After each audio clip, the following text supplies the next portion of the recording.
Welcome back to Study Hall, where we take those complex topics and really, try to unpack them a bit. And today's going to be a really interesting one. Yeah, it is. This 2025 executive order, it's been causing quite a stir in the international community, and, we wanted to dive into it. Absolutely. So this order, it basically outlines the withdrawal of U.S. funding and participation from 3 major UN organizations. Big ones. Yeah, we're talking the UN Human Rights Council, UNESCO, and UNRWA. Yeah, I mean, when you look at what this actually means, the U.S. has always been a, founding member of the UN, a major financial contributor, and this is essentially them challenging their involvement in these global institutions. Right. It's a really big deal for the whole system of international cooperation. Yeah. So the question becomes, what could lead to a decision this drastic? And the executive order itself, it points to some pretty serious concerns. Yeah. It talks about actions that are seen as detrimental to U.S. interests, targeting U.S. allies, or even perpetuating anti-Semitism. It's interesting because this isn't entirely unprecedented. If we think back to 2018, the U.S. withdrew from the UN Human Rights Council. So this executive order, it seems to be building on that sentiment, but on a much, much larger scale. Yeah, it feels like a calculated escalation. Mm-hmm. So let's unpack some of these specifics. Let's start with UNRWA, the agency that's responsible for Palestinian refugees. Yeah. The executive order makes some pretty serious accusations here. Yeah. We're talking about infiltration by terrorist groups and even alleged involvement of UNRWA employees in the 2023 Hamas attack on Israel. Right, and if these accusations are substantiated, it would have a major impact on the organization's future. It really raises the question of how we balance providing humanitarian aid to those who desperately need it while navigating all the complexities of this region that's already just overflowing with political tension and security concerns. It's a tightrope walk for sure. Absolutely. And the stakes are incredibly high.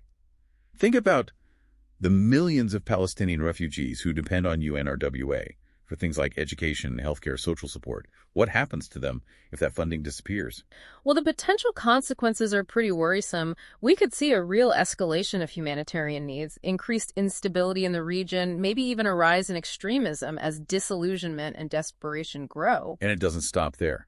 The executive order also takes aim at the UN Human Rights Council and UNESCO. Right. It criticizes the UNHRC for essentially shielding human rights abusers and UNESCO for harboring anti-Israel sentiment and failing to reform. It's important to remember the context of these criticisms. What's the criteria being used to define a human rights abuser? Is there actually evidence to support widespread anti-Israel sentiment within UNESCO? Yeah, we have to scrutinize the evidence and look beyond just the rhetoric. But regardless of where you stand on these criticisms, the executive order lays out a very clear plan of action.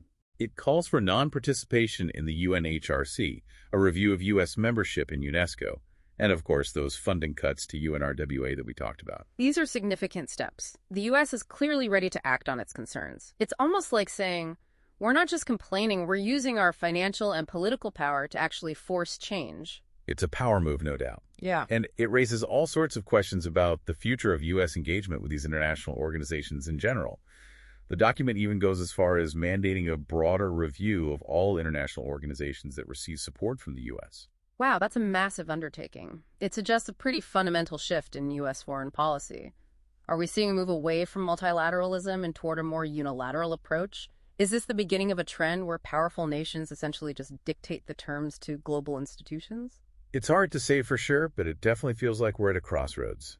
And to make things even more interesting, the executive order instructs U.S. officials to inform the UN and relevant leaders about this decision, including the refusal to pay 2025 assessments or any outstanding debts. That's a bold statement. It's bound to get some strong reactions. We'll have to see how the international community responds. But one thing's for certain, this executive order has the potential to really reshape global power dynamics in a major way. Yeah, it's a defining moment for sure. This executive order really shakes up the whole system of international relations. So let's dig into what these actions could actually mean for each organization.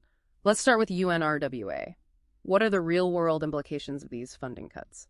Well, UNRWA depends heavily on contributions from the U.S., so this could be absolutely devastating. We're talking about an organization that provides essential services to millions of Palestinian refugees, education, healthcare, social services. It's all at risk.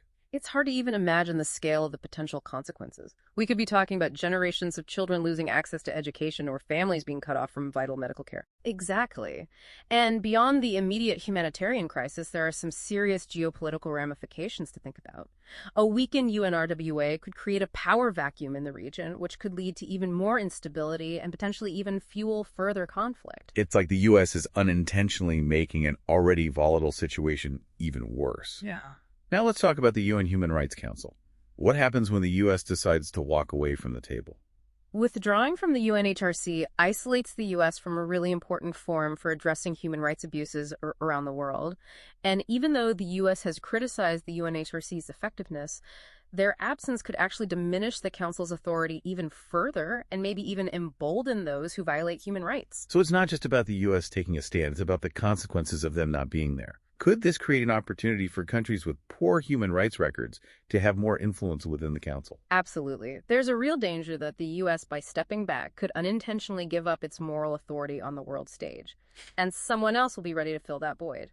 It's a tough balance trying to uphold your values while recognizing the complexities and the limitations of these international institutions. Yeah. So what about UNESCO? What's at stake if the U.S. actually goes through with withdrawing its membership? Well, the consequences could be really far-reaching. UNESCO plays a vital role in promoting international collaboration in education, science, and culture. They're at the forefront of efforts to preserve cultural heritage sites, to facilitate scientific research, and to foster understanding between different cultures. It seems like the loss of U.S. funding and participation would significantly hinder those efforts. Are there specific examples of UNESCO programs or initiatives that would be directly affected? Definitely. Take, for example, UNESCO's work on World Heritage Sites. The U.S. has been a major contributor to the preservation of iconic sites like the Great Wall of China and the Taj Mahal. If they withdraw, it could put funding for these and other important cultural treasures in jeopardy. And beyond the concrete impact on preserving cultural heritage, there's also the less tangible loss of international collaboration. It feels like we're moving away from a world where nations work together to solve problems that we all face and moving towards a world that's more fragmented and maybe even more adversarial. You're right. This executive order really raises some fundamental questions about the future of multilateralism. Is this a sign of things to come? Are we entering an era where individual nations put their own interests above collective action? It's a pretty unsettling thought. But one thing's for sure, this executive order is a turning point. It's a catalyst for change. And the final outcome will depend on how different players choose to react. It's true. We're in uncharted waters here. Predicting the long-term consequences is almost impossible. But one thing's clear, this is a defining moment in the evolution of the global order. It's like watching the tectonic plates of international relations shifting beneath our feet. And with all this uncertainty, it's hard not to wonder what the future holds. It's pretty unsettling to think about. So we've looked at how this could affect these UN organizations, but what about everyone else? How do you think other countries are going to react to this executive order? It's probably going to be a mixed bag. I think some countries, especially those that share the U.S.'s concerns about these organizations, might see this as a bold move, a necessary step.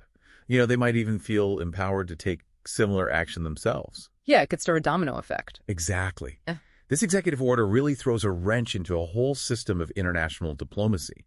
It forces countries to reevaluate their relationships, not just with the U.S., but with the UN and with each other. And it's not just about politics. It's about the whole idea of international cooperation.